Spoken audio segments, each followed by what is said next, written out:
EFN. What's up, this is Manny Digital. Welcome to the Fatherhoods Podcast.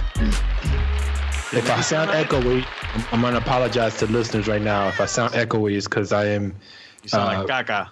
Yeah, recording remotely. The folks at AudioMac were gracious enough to allow me to record in their studio here. Name dropping. Nice. Well, nice stunting.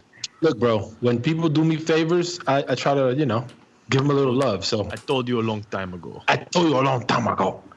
Yeah, so shout out to the Daves at AudioMac. I appreciate the assist here. Nice. So what's going on, fellas? Everything's good. So that's not true.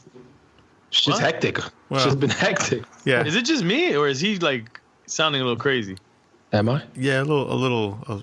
I think because you're moving around too much. Like scratchy. Okay. I'm gonna just eat the microphone like this. There you go. You know how to do it. Whoa! Yeah, E. Well, you got some gems to drop over here? So that was a dope episode we had last week with Black Moon. It was our first time having in studio guests. They were with you, Manny, in New York, and it was the first time having a group that many people at once. But there was something that was said on that episode when I was talking about the whole thing, and I don't think I articulated it properly about trying to, the whole inspiration thing, the whole theme of that I always come with about staying inspired or being able to get stuff done or whatever, all that. And I started thinking about it afterwards, and I was like, hold on, man. The way that they brushed it off, like, nah, it's mad easy. You're more inspired. And then Evil D's like, I DJ with one arm. I'm like, and DJing for me, it was probably like, I just thought that was the easiest thing to say it at the moment. But, obviously it's more than DJing for me, in terms of like, being able to get things done and be inspired. But I came away like, hold up a second, man. There's no way that it's that simple for all three of them as a group.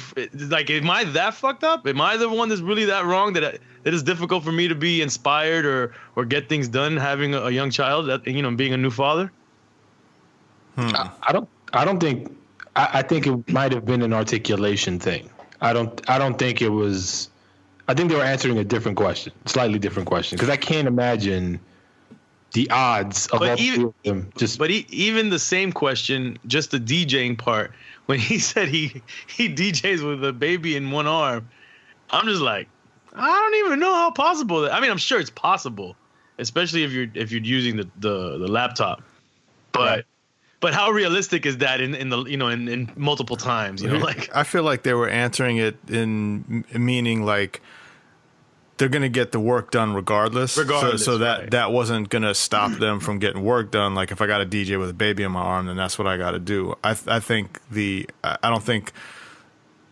that's how they interpreted the question, as opposed to what you're going with, where it's like finding that mental space of like, all right, let me break away without feeling guilty because I want to spend time with my daughter, but how do I inspire myself to come up with creative ideas and all that stuff? Like, how do you you're trying to figure out how to kind of section off different parts of your life so that you can have a focus on family, have a focus on the work, the creative, all that kind of stuff. So I think the way they interpreted it was, that having a kid is not going to stop you from getting the work done. Right.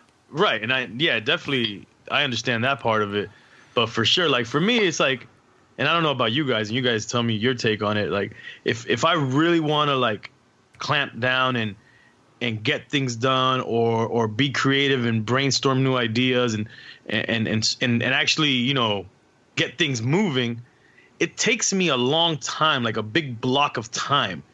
Like, I can't just say, okay, in an hour I'll get something done, or I'll do a bunch of things, or I'll think about a bunch of things and I'll be super creative. Like, that doesn't work for me personally. Like, I need like hours. Yeah. I could get lost in that process. An entire day can go by. Like, a good day of me getting a lot of stuff done, that day will go by really fast, and it's just me by myself, around my computer or equipment or whatever, And that's what I'm talking about. That's really difficult as a new father and a family man to be able to get in that mode. But of course, regardless of whether I'm in that mode or not, I'm going to get things done. But is it to the satisfaction of how, like how quickly or how off or what I want to get done? Like, I'm not 100% satisfied with the ability to do things and come up with new things. at this moment, but it's definitely offset by the satisfaction of spending time with my family and being a part of my daughter's life. But I feel like I'm learning, and I want to learn from different people. So if they're telling me, nah, you full of shit, dog, you need to get, I'm more inspired now. I'm like I understand we're all more inspired when we have families.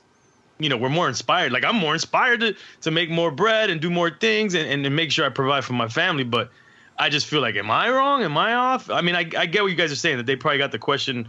We were on different wavelengths, but I still feel a little off about it. I also think that we probably have to erase that frame of reference that we had pre-kid in terms of how we created or how we came up with doing things, and it's almost like we can't even look back at that and say, that's the way that I get down to create, because for the most part, that kind of time, that kind of luxury is not available anymore. So it's almost like starting from scratch in terms of, all right, what's my new, what's the new creative process? What's the new focus now that I've got, a different style of life at this point? And I think maybe that can be a stumbling block, because we always, we tend to look towards the past, like this is how we have done things, as opposed to how do we kind of repurpose what we're doing now. But let me ask you this also, like, for example, a person, and this is probably most of our listeners, someone that has a 9-to-5 job, they don't have the same guilt or the same pressure, I would assume. Maybe I'm wrong. That because everybody knows this person goes and does their 9-to-5. They either they have a stay-at-home parent or they have daycare, and then they come back from their job, and that's how they earn their living and take care of their family. When you are independent of that type of lifestyle, of that type of occupation, and it's all up to you and your methods, that's where feel like I'm on a learning curve trying to figure this fatherhood versus making sure you take care of your family and making sure you whatever you're doing and doing proudly, because it's easy to make money. Like it's one thing. I feel like I'm bright enough to go out there and hustle and make enough money to take care of the family, but I also want to leave a legacy and have my family and my daughter be proud of some kind of a legacy that I leave behind, that I didn't do 20 odd years of something for no reason, Right. And that's the conundrum that I find myself in, that I'm like, I feel more pressure than ever to not only provide, but also provide a legacy. I think there's also, just to play devil's advocate a little bit, and back to someone who's in kind of a 9-to-5 and they have a structured environment and they're gone from the house. I think that I've encountered a lot of people who have that type of lifestyle, and they're dealing with a different type of guilt of, I don't get to see my kid at all during the day. I only see him at night. I've only got a finite window of making money, because whatever I'm getting paid for this job is basically that's it. So it's like, how do you build a legacy? How do you make your kid proud of you if you don't feel, I guess, fully complete in your career, if you're in that track and you're not entirely happy with it as well? So I think there's a lot of people who just are probably frustrated across the board. And nobody's ever happy. Right. And don't get me wrong. I feel lucky to be at this moment to have the time and the luxury to spend with my family. And also, just to be realistic, when I say leave a legacy, I'm not trying to say I'm trying to be Martin Luther King or anything. I'm just saying everybody deserves, would want to leave some kind of legacy. Oh, yeah, for sure. Especially if you're in entertainment or in the arts or whatever, that's a body of work that you leave that's there when you're gone, and so that's what I mean by that. Yeah. Well, you want your kids to kind of look back on what you did and be proud of, like, oh, yeah, my dad did X. My dad was the shit. Right. Whatever that is. I think so if we think about just you, right, and the legacy that can be attributed to you, I think yours is an easier thing because it's been more well recorded than most people, right? So you've got an audible Even what we're doing right now, there's a piece of audible legacy that's being left behind from these conversations, the Drink Champ stuff, documentaries you do. So while for you to create those concepts is turbulent, right, and inconsistent, at the end of the day, you bear fruit. Now, you have this challenge now because you've got, your child that you organically just want to be around all the time, and it takes away from your ability to like break away and do other things. And I feel that right now because like around this time I'm usually home. So today I'm not able to do that for a number of reasons. And I'm like, damn, but I was like, yo, I got to get it done. But I'm kind of in that 9-to-5 role that you just described where it's a little bit more templated. For you, it's just a matter of, like Kay said, you got to reorganize what your expectations are and then start chipping away at the new process. And the fact that you got that office, I think makes a big difference in your ability to do it. Yeah, I mean, yeah, I guess. But even then, like, I don't necessarily utilize the office in a consistent fashion to be like, this is where I'm going. Because if my daughter's there and I don't have to go and I could work from the home office, like, I'm not going anywhere, man. Like, I want to be as close. And then if I hear her in the background laughing, I want to be in on that, I want to, and I just, every moment that I'm home, that's the funny part. Like, if I'm home and I'm working and I hear in the background being cute, like, nah, hell no, I'm going over there. That's more important to me. And it's a gift and a curse, Yeah, it's a trap. It's a trap. But it's a blessing, obviously. Absolutely. So I wanted to also jump on that episode as well, because there was the conversation that Manny, you brought back up about the lying, and and Buckshot had a pretty strong way of dealing with that, by equating, what did he tell his daughters? Like, if you lied to me, you don't love me. If I lied to you, I don't love you. I mean, that's a pretty strong statement. And I mean, It struck me at first. I was like, oh shit, that's a good way to get their attention. But I don't know if I have that in me. Like, I want to say that I have that in me to tell my son something like that strong and kind of powerful, with like to try to sway his mind in terms of, not going down that path. I don't know. Would you guys take that similar approach, or what'd you think about that approach? I mean, I pretty much did exactly that 2 days ago. Okay. I don't know if I thought back to that episode as inspiration, because I normally would, I think, say something like this, but and sorry for you listeners that are probably bored with the lying topic, but this shit is happening and it's real. In real time. So the last, I don't know, week, I'd say, has been incrementally getting worse every day, pretty much, with deception. Oh shit! Okay. Yeah, like it's been really like turbulent. And I don't know, 2 days ago maybe, my son, like, he did whatever it was that he did. It was the straw that broke the camel's back with my wife, and she's like the pacifist. She's the one that really looks to try to avoid doing anything out of pocket. And she got pissed, and I don't know what, like, she took away something that he really liked. I forget what the fuck the punishment was. But at the end of the day, here it goes. Check this shit out. So he grabs her cell phone. He FaceTimes his buddy's mom's cell phone. His buddy picks up. They're having a conversation, and he's hiding somewhere in the house. And then he hangs up, plants the phone where she can find it, and then he's like, "Oh, I think so-and-so was trying to call you FaceTime. You got a missed call." And then soon after, she looked at it. She's like, "That's strange. I would have noticed, whatever." And somehow I think she called it back, and then the lady was like, "No, it wasn't me." And then finally, the truth came out.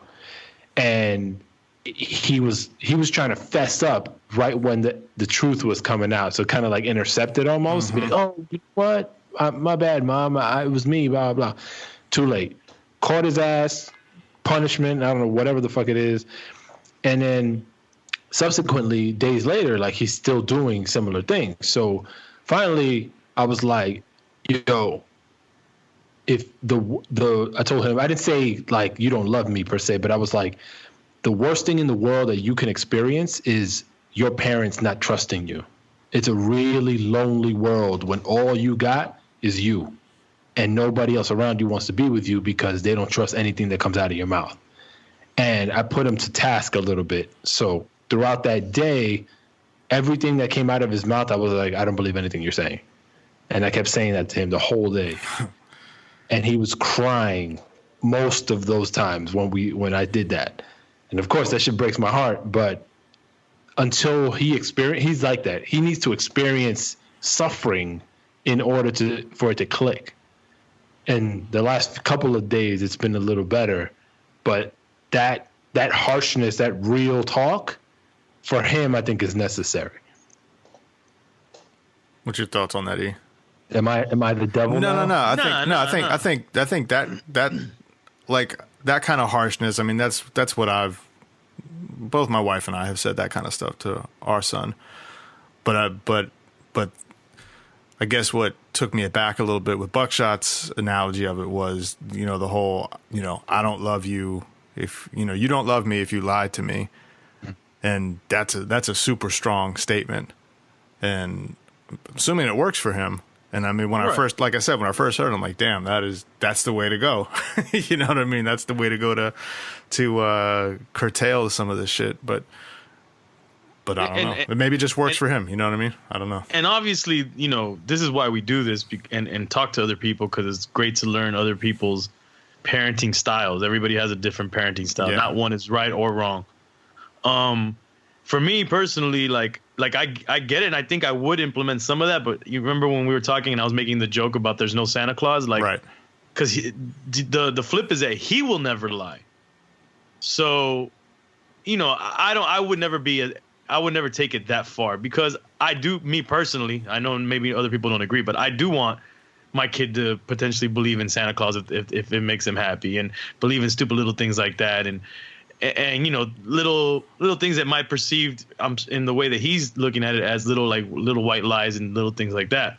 So it wouldn't work in that sense. Right. But I do think that you can create a sense of letdown and disappointment and disappointment on your child, and they could understand. I think you could create that understanding of the difference between a straight up lie, where you're trying to really deceive somebody, versus something stupid as is Santa Claus real or not, and that's where I kind of lie, and where I would hope that I can create that and make them, and hopefully my kid feels terrible if they ever tell a lie, and feels like, damn, I let down, my parent, and it hurts, and it hurts so bad that they'll never want to do it again if they did it to start with. But I don't know about that. I don't love you, you don't love me stuff. That's pretty out there. I mean, it is hard to trying to create that fine line of like what's the bad lie versus what's the good lie. Like when we caught my son out there doing something, we had a whole thing the week before and then into the new week, but then all of a sudden, like near the end of the week, I decided to take him out of school for a day. We were going to go do something. And then it was like, fuck, man, because I'm telling the school, like, well, he's, we got to go do something. And I'm telling him, don't tell anyone that you're going, and he's like, then he's getting confused. He's like, well, what if the teacher asks why? Yeah. What if someone asks, where am I going? What should I say? And I can't ask him to lie because I just told him, don't lie. So it's like, it's trying to figure out like, all right, well, what are the approaches to take on some of these things? Because they might be too young to understand some of that stuff, or not. I don't know. And the other thing too is my pet peeve is like I would prefer someone lie to me because like a bigger lie that they're just nervous of a reaction versus all those little stupid small silly lies. Right, which just like those start creating a story. Like those bother me more than the bigger lie. Like one big lie, maybe I could get over it, get an argument, then you kind of see a point of why someone hid something from you. But like a lot of little lies, oh man, that bothers me the most. And it seems like kids pick up on a lot of little lies, because they'll start a story, or they say something that's not 100%, and then you start checking them on it a little bit. Then it starts maneuvering, and they got to figure out like, wow, I'm not going to admit the truth yet. So how do I start weaving this whole thing together? And then it turns into these little lies. But taking it back to when you have to start figuring out how to lie in tandem with your kid, you're going to face that shit all the time. Give an example. Well, the one that Kate just gave, right? Oh, like same thing, yeah. Yeah, you go pick up your kid, and you got this agenda that you guys are going to go about and conquer, but then you can't really let the teacher in on it because then it looks like you're doing something bad. It's interesting. I don't have one off top, but I remember like the facial expression that my oldest daughter, put when my wife and we're like you guys, like we want honesty to be first and foremost the thing we focus on. But it came a point where I can't remember what the scenario was, but we had to include her in a lie. In a lie, right? Yeah. Yeah, and we were like, yo, fuck. Like, it's obvious, right? She's already understanding this shit's going to be a lie after we explain it to her. And we're, like, coaching her, like, this is what you got to make sure you don't say. Right. And we're trying to keep it so that she doesn't even have to talk. So technically, she didn't speak the lie. She's kind of just, like, right, but they're witnessing us create the whole storyline. Yeah, that's not gonna fly in the school of buckshot, brother. No, it won't. I would have failed out already. But yo, it's not cut and dry. I guess that's the point I'm trying to convey. Like, it's definitely not cut and dry. And like we always say, yo, just be the best you can be. There are gonna be circumstances where this shit has to happen, but try to avoid them shits as best you can, because at the end of the day, you don't want to create that habit. I would love to talk to more parents that have that more of a strict, way of doing it as Buckshot is doing it, just to see, and then with older kids to see how it all played out in the long run. Oh, like over time? Yeah. Yeah, and just talk to a couple, like, kind of like a case study, like to see, what the results are of that kind of strict policy. Yeah, that would be interesting to see how, like, if they stuck with that strict policy from day one, and how that worked with the young kids versus when they got older. Yeah, because think about it. Because I keep going back to the idea that he's not lying as well. Right. So that means there's things that he will divulge that maybe most people wouldn't even think of telling their kids that. Right. Or being honest about something. And he's like, nah, I'm gonna be honest with everything 100%. And he expects the same of his kids. Yeah. And that's interesting. I think maybe we're going too far as our expectation of what he was saying. Maybe he's saying he doesn't lie seriously. Are we talking on two different tracks that whole episode? No. I'm with you, though. I interpret it the same way. I'm just saying maybe we're just overanalyzing it as aggressively, maybe. Right. I mean, he seemed pretty aggressive. He looked dead serious about it. Yeah, you were there with him, so you could tell us his body language about it. No. Facts. I mean, even when we spoke with Cypher Sounds, he was pretty adamant about lying as well, and like, because he's not telling his kids about any of the holidays and Santa Claus, and right. He's just like, look, I'm not going to lie to them about anything, and so. Or maybe we should check in with him again about that. Now that we're on this topic. Does Santa Claus exist in your guys' homes? Yeah, to a point. I mean, I don't give it a lot of thought, basically. It's like, it's fun for the holiday thing. And if he's up on it, then you just don't spoil it. Yeah. And you? Yeah, for me, it's been challenging because I have the age differences. So we've always tried to maintain, specifically Santa Claus, like the Easter Bunny and the Tooth Fairy. Like, I think those are like the three that we try to keep up. Easter Bunny's kind of lame, dude. Yeah. Who the hell wants to keep the Easter Bunny around? I don't know. That one's a little lame. A big ass bunny jumping around giving you baskets with eggs in them? Yeah, pooping eggs and shit. When you do egg hunts. That was the short-lived one. But at the end of the day, the other two are like the more significant ones. And after each kid discovered that it wasn't true, they want to blurt it out to the one after. So we've always been able to like intercept, but the 3-year-old, I think she's hip to it now, and that's the fastest that any of the kids have actually caught on that there's no real Santa Claus. But I think my son ruined it for her. I think he channeled, back channeled to her. It was like, yo, this shit ain't for real. Just do what you got to do so our parents can get you what you need. Right. But I think that's dope. Like, initially I didn't. Like, I was like, yo, to my wife, I was like, yo, this fucking hassle of having to go into a secluded area and wrap all these gifts and then pretend like, the gimmicks that we used to do to make it seem like Santa came in and fucking knocked shit over and the whole scene. Yeah. I was like, yo, do we really need to do this shit? But, it's kind of cool for the kids. Yeah, I think it's a part of just their, helping their imagination. It only lasts for like so long anyway. Cause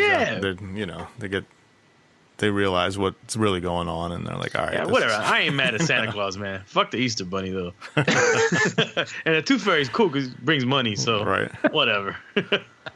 And on that note, should we bring our guest in?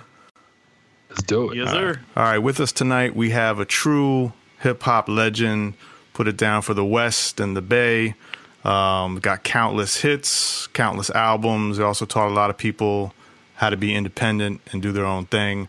There's a whole lot that could be said about him, but he's just a triple OG, a true legend. Welcome, Too Short, to the Fatherhoods podcast. An icon, yes. Bitch! Come on. Sounds funny, man.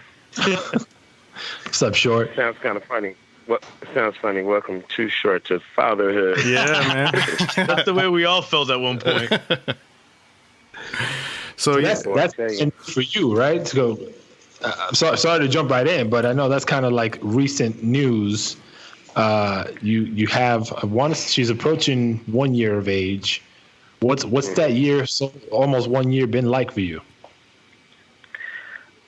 Just absorbing the reality of it, man. Just taking it all in and seeing how quickly, how fast they grow, and just, realizing from not just from my short, brief experience, but just watching all my homies, when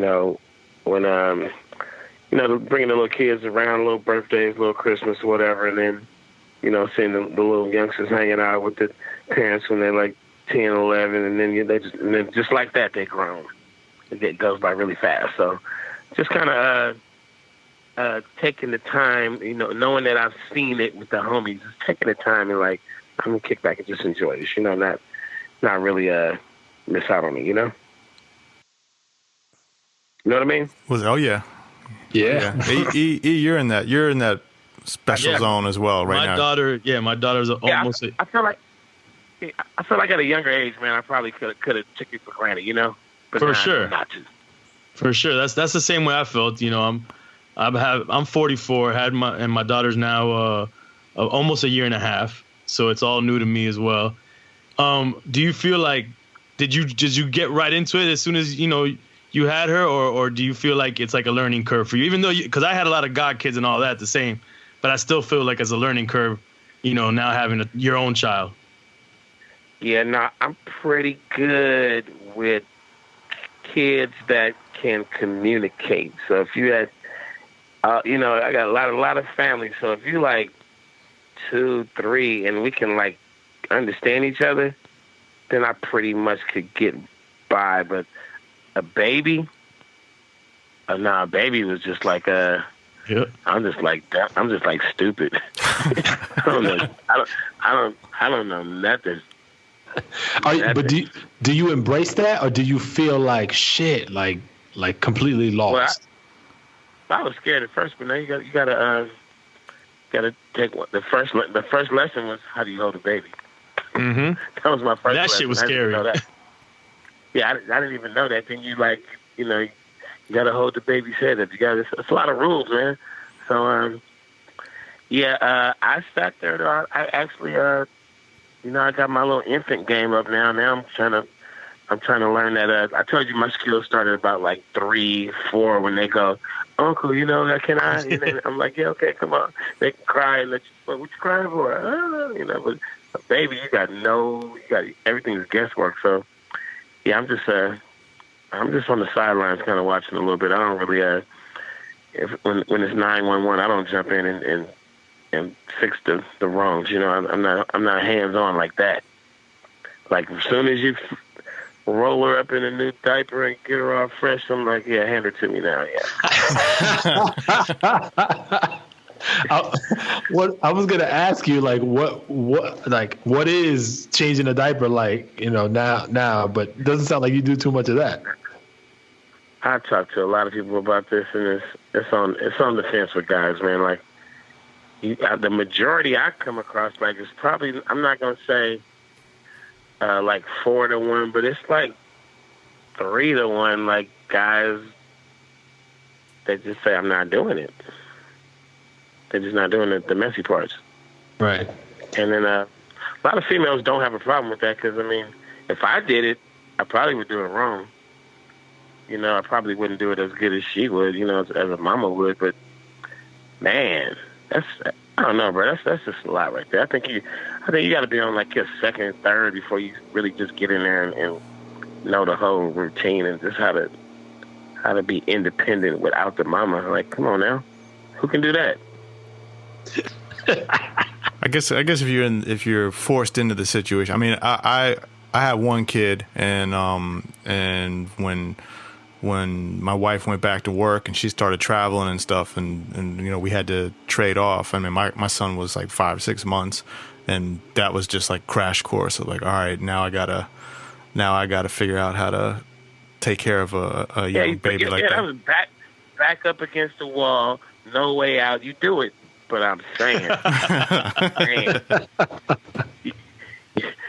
you didn't just embrace it. It scared me. That's I got the next diaper. Hang on, I got this. Damn, that was a little different. Huh? I got into it, man. I actually enjoyed changing the diapers. I felt it was the one thing I could do all right. Man, the homeboy went in. His daughter needed a diaper change. She's like 2 somewhere in there. He goes in the room to check her for a change, close the door, and all you hear is, wah! Wah! I was like, man, he came out of that stuff. That's a change his diaper. It's never going to happen. Jeez. It's not going to happen. I think that's the problem. You witnessed, like, worst case scenario. He had trauma from it already. Yeah. Exactly. I think, wasn't it Cypher Sound that said he still has it? Yeah, Cypher hasn't. No, he hasn't. He hasn't changed a diaper? Nah, yeah, that's right. Nah. I'm not saying I wouldn't. I'm just saying I just haven't. I would back up against the wall. I would, but I'm just saying I haven't. But see, the difference is Short is like, he's not trying to con his way into not doing it. Cypher Sounds was conning his way into it. He would disappear. Yeah, he said he happened to always not be there when it needed to be done. Right. Yeah. So that's completely. I heard it doesn't get any easier. For sure. Like I was told, like, if you're gonna change any diapers, do the ones now, because it's gonna get a lot worse. Yeah, I could tell you that's truth right there. It's gonna get bigger. No, wait till you gotta go do some cleanup in the crib or in the bed. That's when the fun starts. Man, it's not. I don't know, bro. I've seen some stuff already, man. I've seen it. I've seen it explode outside of diapers. I've seen it traumatizing. I feel like there's a Halloween theme already. Right now. We going with. Man, exploding diapers. What? I love it. What? What's been the hardest part of fatherhood for you so far? And we can't start with the trauma you just experienced. I would just have to say the responsibility of the times when you're left alone, like, those first few times. And it's like, I'll be back in 2 hours. And I'm like, what? You got to leave me alone with a baby for 2 hours. What do I do? Is there a baby book? Is there a manual? Like, can I go to YouTube? Is there something I could do? You know what I mean? So yeah, like the lonely feeling, like not being able to figure shit out. Scared, like, yeah, it is scary. You're responsible for a life. I come from drum machines and keyboards and studios, man. Like, you know how to like these very complicated situations on how to work these things, and you know you can refer to the manual. You can call customer service. You know what I mean? Yeah. You can call the homie that worked the equipment better than you and say, man, I'm stuck, man. Show me how to get past here. Who do you call with a baby? Well, you can also take a break. Like, right, you're in the studio. You can something's not working right. You can just take a break, pause, get your mind right again, and then. But when you're left alone with the baby, that's not always that's not the case. That shit compounds. Yeah, if equipment breaks, you can replace equipment or get it fixed. Not the same. There ain't no YouTube clip. What do you do when you're home alone with a baby? Because every baby's doing something different, man. Yeah. I don't know. I'm getting there. Hey, but you know, approaching one, the communication is developing, and it's a whole new understanding of what what's going on, what each of us is saying to each other. You know, yeah, feels like a person. I got a communication. Yeah, I got a communication going on now. I know what that little whine is, or I know what it is. I know what time it is. There's a routine going on now. Yeah, I agree. That was I was never super baby friendly, and then it's like after they start getting that personality going, and you can have that communication. It feels like you're. I know now when it's something that I just can't resolve, because there's one thing that you can't that in my situation there's one thing that happens that you can't fix, and it's when she has a overwhelming I need my mama breakdown. Like, that's the only one thing that's gonna stop the meltdown, and that's the presence of mama. Is your lady nursing? Is she nursing? Yeah, it's still going down like so, that. Yeah, so those breakdowns be real when they nursing. So yeah, I got a nice little window. We can just bond and kick it and do all kind of stuff, and then it's coming on, and there's nothing I could do. None of my tricks work. Nothing works except where's my mama. So I'm getting there, man. I got a couple of little tricks too. So I know a couple of little things I know how to stay out of the red, so to speak. Share. I might learn something. Well, now everybody knows you got to have that thing on your phone, or that thing on TV, or that song. You got to have that thing. I got a couple of things that soothe her soul, and kind of she knows it's me and her. She's like, okay, I'll calm down. I'm cool. Yeah, I'm cool. Tricks. And I figured it out quickly too, like weeks in. So I was actually sort of like a baby whisperer without diaper without diaper skills. No diaper whispering. Yeah. Exactly. So as far as getting, and that's my fear about being left alone too. Mostly is like, what happens if diaper explosion? What do I do?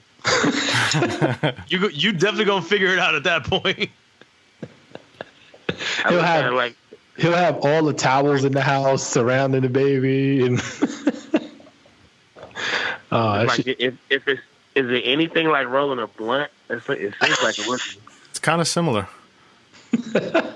Once you know where the folds go and how to twist it, then it works. You got to seal it properly. Yep, exactly. Exactly.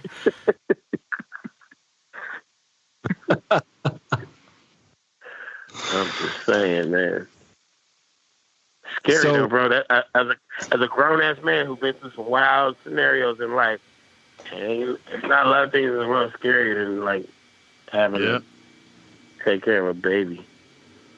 Was having a kid what I mean? Was having a kid something that you thought about or wanted, earlier in life? I mean, I saw the TMZ and some of the news, the news clippings when it came out about being a dad. That whole grass is greener on the other side probably affects a lot of people. I mean, even as you walk through the life of a player who's like traveling and touring and partying and shit, you see somebody else pull up on you on the holidays with the son, the daughter, the wife, the car, the SUV, whatever, and they pull up and they're looking all cute, and you're like, man, that would be nice to have. But then at the same time, the father of that family see me pulling up with, some little hot chick and with rims on my car going, he looking at me like, man, that would be nice to have. But I think that's just a thing in life, though, where you always wonder, am I doing the right thing? Should I be doing that, Yeah. So, yeah, I have thought about it, man, but, as I sit here right now, I'm glad I didn't do it then.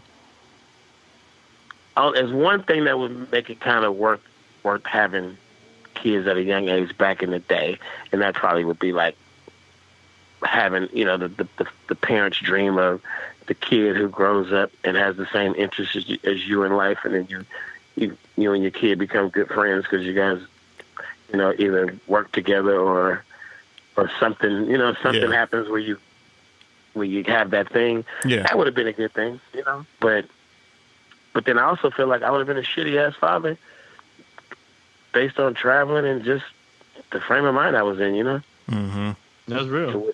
It would have been a different dynamics, and I don't know, as an entertainer, it's kind of hit and miss on those relationships with your kids once they become adults, because are you there enough, and are you nurturing enough? Are you, are you just the celebrity parent who sends good gifts, or are you really hands-on, So about that life.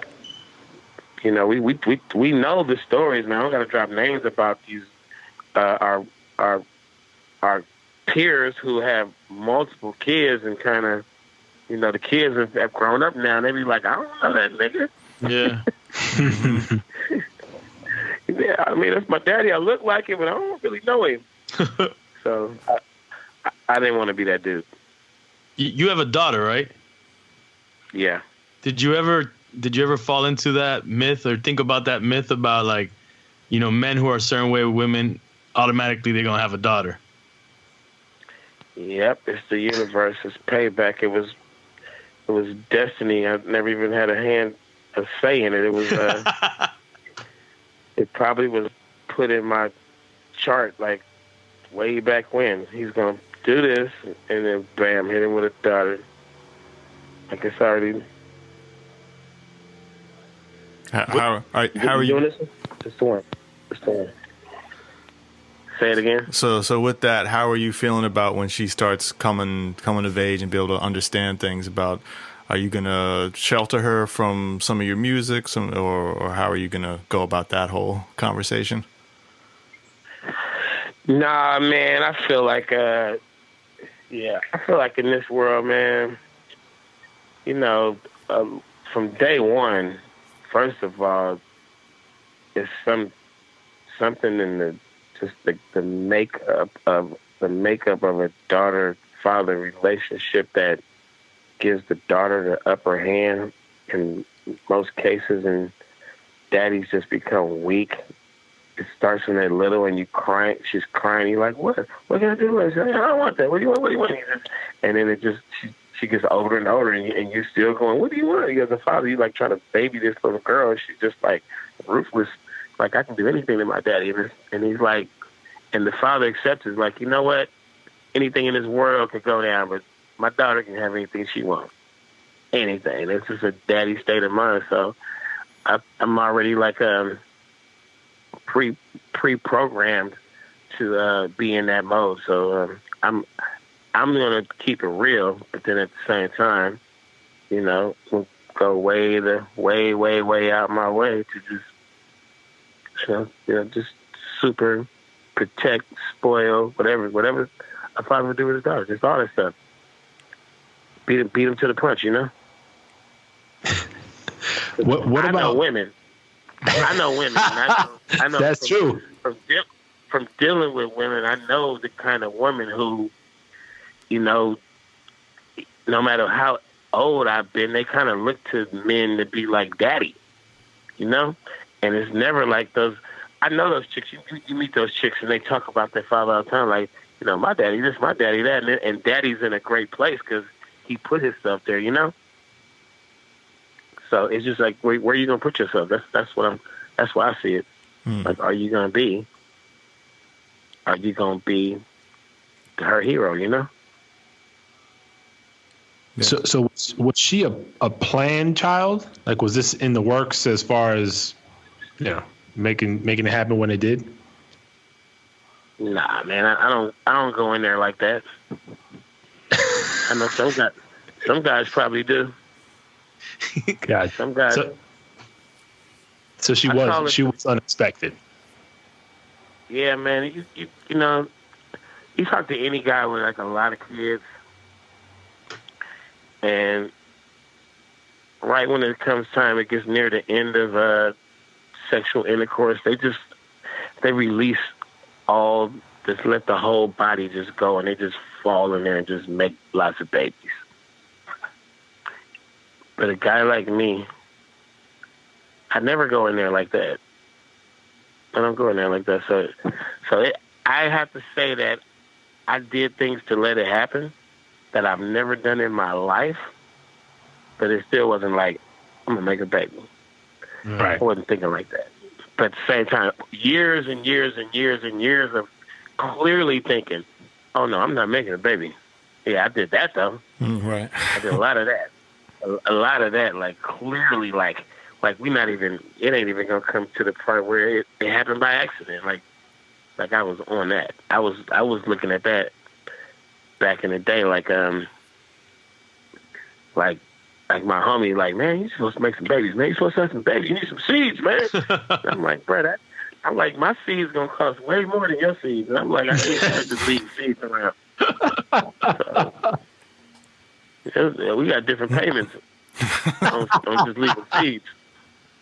That's what I was working against back in the day. So I'm at a point in my life where that was no longer in my mind, or no longer what I'm fighting against. I'm like, I feel like, you know, if it happened, it happened. If it don't, it don't. But that's not my thinking back in the day. My thinking was like, it's not going to happen. So I was on the fence, and then it happened. I didn't even know if it could happen. I was just like kicking it. You know, shit.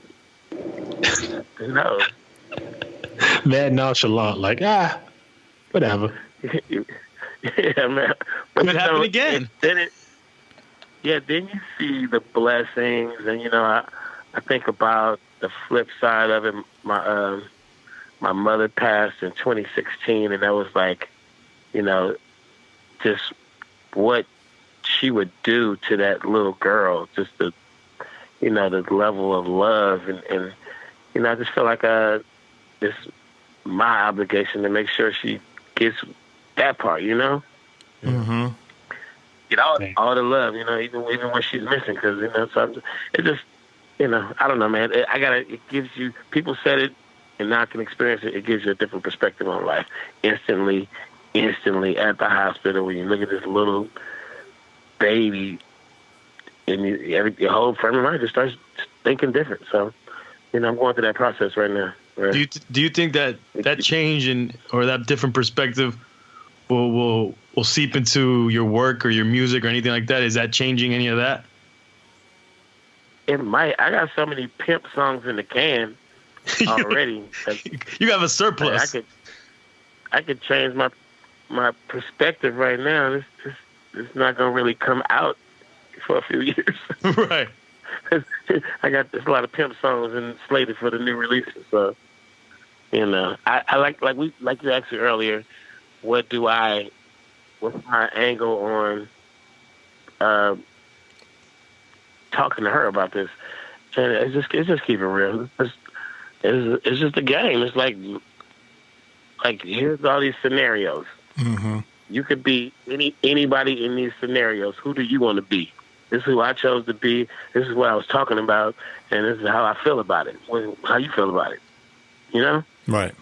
And it's just to keep it real approach, because to water it down or to hide it is living a lie. And then you find out, and you're like, why'd you hide that from me? Yeah, to work against you. So, yeah, come on, man. You created the most controversial catchphrase in hip hop, man. You know.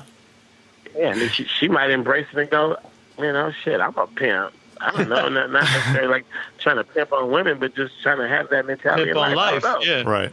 Wouldn't be a bad thing from my perspective. So, you know, I got to give her the game. And then the main thing why you would not want to hide and shelter is because I know this shit. So I'm like, if I sit there and feed her a little bit of the knowledge, you know, appropriately when it's the right time, then later in life, when here comes some nigga like Short Dog running game on and shit, like, man, bro, I already know that game. You know, I ain't wait for the game. So that's all I'm saying. Yeah, that makes sense. You don't want to be a Peyton Manning's father and not make a Peyton and an Eli. You can be Archie, right? And make two cornerbacks. You gotta make quarterbacks, man. That's what you do. You feel me? Yep. Hey, Short, we're gonna do one more question, and then we'll wrap it up for you. You mentioned your mom. Just curious how much of an influence your mom and your dad were growing up, and if whatever you learned or didn't learn from them, how that's influencing, you know, your outlook on raising your daughter. Well, my parents were the kind of parents who insisted that you be active, but they didn't push you into what they wanted you to do. They were like, pick something. You like that? You don't like that? Try something else. You like that? All right, you're going to do that. But you can't just do one thing. You got to do something else, too. What else you going to do? You going to do that? You can't just do two things. You got to do something else. What you going to do? Like, it was like, get the fuck out the house. Like, go do something. Don't never sit around with idle time. Like, do stuff. So, and at the same time, it was like, be smart at what you do. So, I was always pushed for, you know, to just be in the mix and be good at it. To try, you know, just try. So, I don't know, man. I think I'm competitive by nature, so, you know, I'm watching a you know, a little 1-year-old. She's about to be 1 year old, and she's challenging the world. Like, you know, you see the kid, man. They start climbing. They start figuring out. They, you know, figure out without even falling off the couch. The kid just looks and then figures out how to get off that couch. That's, you know, that's what you want out of life. You just want to live and learn and wake up every day and try to be happy and try to learn new stuff. And you want to encourage it if you're the parent. So that's what I got, man. I got that whole push, go, do stuff. Get your 10,000 hours in. Be an expert at something. You know? Yeah. Yeah. Be good at it. You got to put some hours in, and you got to, nothing's going to come to you naturally. I mean, some people, I don't even know if they know it to pass it on to their kids, but you got to put the work in. Yep. You know? You got to, the overachievers are the winners. No doubt about it. You get the backstory on everybody who's winning, and they're going to tell you at some point in my life, I put in a whole lot of work in what I'm doing right now. And then if you notice, a lot of situations when things are handed to people very easily and they just give it to you and you're just pushed in the game without earning it, you don't really appreciate it. You're not really solid in that position, you know? That's real. So, put in the work. There it is. That's what I was saying. This ain't the first kid I raised either. I raised probably like 1.3 million children, man. No shit. They come up to me all the time and say, "I ain't had no daddy. You raised me." I heard that so many times. So I raised a lot of kids. Yeah, we talked a lot about hip hop feeling like ready that's especially if you didn't have a ton of parental figures in the mix when growing up. That hip hop, and they're not criminals, they're not pimps, Yeah, they're gangsters. yeah, Like people that come, they go, I grew up on you. You got me through high school. You got me through college. Listening to your songs gave me advice on. I learned how to deal with women. I learned how not to be a punk in life. Just listening to songs. Yep. Yeah, That that's motivates real. you. That's real. Yeah. Surrogate parents to a lot of people. Yeah, for sure. So we good, man? We good? We good. Yes, sir. Official? Any plans for a second one? Or are you taking it day by day? The second one would have to happen just like the first one. Just out of love. Just love, child. Let's go. All good. Man, sure. I did get a couple of offers since then, though. I have got a couple of phone calls. Like, you making babies now? It's cool over here. I'm like, nah, not like that. Send your proposals over. Right. All right, man. We appreciate you, man. Yeah, thank you, man. All right. All right, sure. Peace.